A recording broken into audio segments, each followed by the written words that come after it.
Good morning, students. We are back to chapter 1, that is solid state.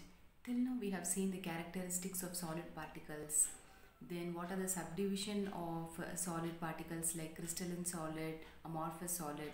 Then what is the further subdivision of crystalline solids, which include ionic solid, molecular solids, metallic solids, etc.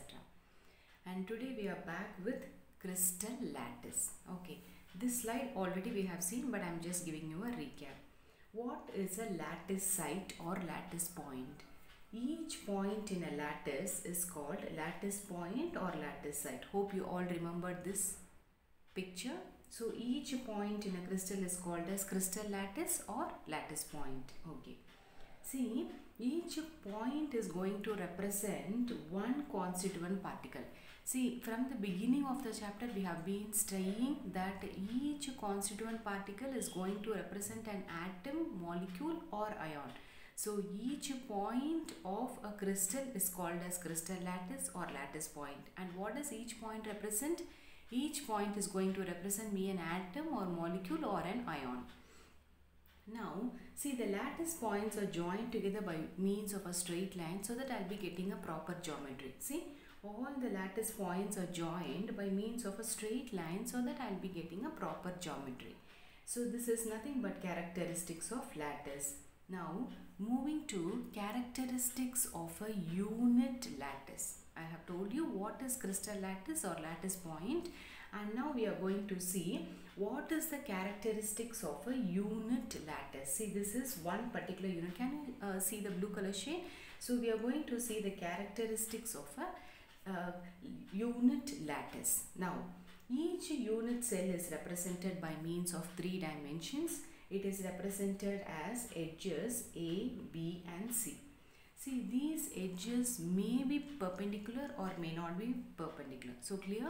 So I am going to explain about characteristics of a unit lattice. This is nothing but one. In that I have taken the blue color point where the dimensions are represented by the edges small a, small b, and they may be or they may not be perpendicular to each other. And you know, the angle between the edges A and B is represented by A. We need to see this one. Yeah, I have shown you the angle alpha, beta and gamma. And in this picture, I am going to explain what is the angle. See, angle between B and C is represented by alpha. Angle between A and C is represented by beta. And angle between A and B can be represented as gamma. Okay, clear?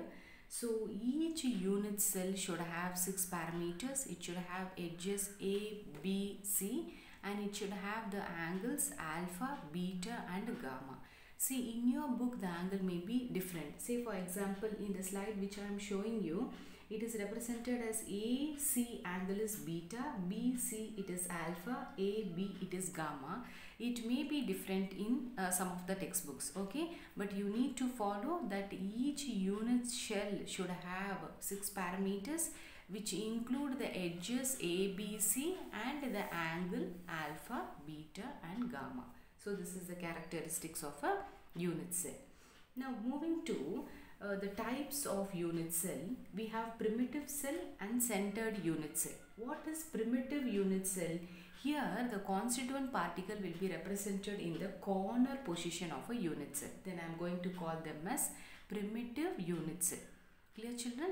I am repeating once again. When the constituent particles are represented in the corner position of a unit cell, then we are going to call them as primitive unit cell.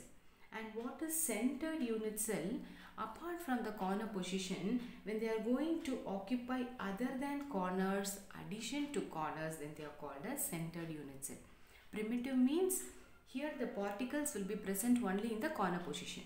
And the centered unit cell, it has one or more constituent particle and they will be present in addition to corner. Okay, see, in addition to the corner, they occupy position other than corner too.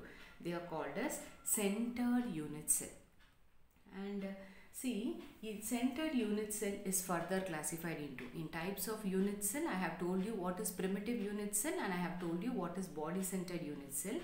And this centered unit cell is further classified into Body centered unit cell, face centered unit cell, end centered unit cell. From the name only I am getting a clue, no children. Body centered, they are body centered, then face centered, then end centered. Now what is body centered unit cell? It will be containing only one constituent particle at the body center beside the one which is present in the corner. Apart from the one which is present in the corner, they will be having only one constituent particle at the body center position apart from the one that is present in the corner. This is body centered unit cell. And what is face centered unit cell? This is going to contain a constituent particle which is present at the center of each face besides the one present in the corner. Body centered means what? Unit cell containing constituent particle which is present in the body besides the corner. And what is face center? The constituent particle should be present in the center of each face apart from corners is called as face centered unit cell. And what is end centered unit cell? Here the constituent particle will be present in the center of two opposite faces, top and down, or this side to that side. So they will be present at the two opposite faces besides the one which is present in the corner. This is called as end centered body cell. So till now we have seen primitive unit cell and centered unit cell. Primitive unit cell, corner. Centered unit cell, addition to corner occupying position other than corners is called as centered body cell. And centered body cell is classified into body centered unit cell. What is body centered unit cell? One constituent particle should be present in the body center besides the corners. And what is face centered? Constituent particle should be present in the center of each face besides the corner. And what is end centered unit cell? Here the constituent particle should be present in the center of two opposite faces besides the corner.